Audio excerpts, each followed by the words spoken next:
శాంతి చర్చల్లో పాల్గొన్న ఇరాన్ కీలక నేతలను తాము హత్య చేయాలనుకున్నట్లు అమెరికా చేస్తున్న కథనాన్ని ఇజ్రాయెల్ తీవ్రంగా ఖండించింది. అవన్నీ పూర్తిగా అవాస్తవమంటూ ప్రధాని బెంజమిన్ నెతన్యాహు స్పష్టం చేశారు.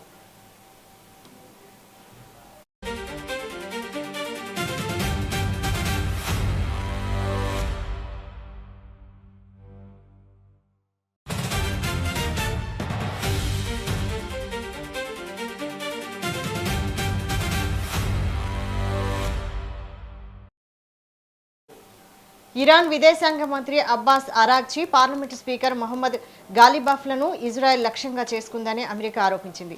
ఈ విషయాన్ని ముందే పసిగట్టిన అమెరికా ఇజ్రాయెల్కు సమాచారం అందించింది. వీరిద్దరూ కాల్పుల విరమణ, శాంతి ఒప్పంద చర్చల్లో కీలక పాత్ర పోషిస్తున్నారని తెలిపింది. దీనిపై స్పందించిన నెతన్యాహు కార్యాలయం ఇజ్రాయెల్ ఇరాన్ చర్చల ప్రతినిధులపై న్యూయార్క్ టైమ్స్ ప్రచురించిన పూర్తిగా అవాస్తవమని తెలిపింది. వాస్తవాలకు ఏమాత్రం దగ్గరగా లేదని ఎక్స్ వేదికగా ప్రకటించింది.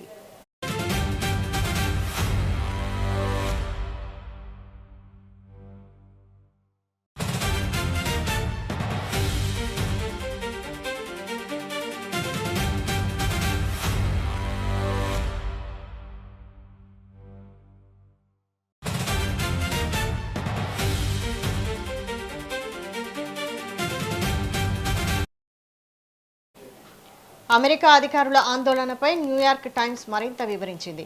ఏప్రిల్లో ప్రారంభమైన శాంతి చర్చల సమయంలో ఇరాన్ నేతలపై దాడి జరిగితే చర్చలు పూర్తిగా భగ్నమవుతాయని అమెరికా భావించినట్లు తెలిపింది.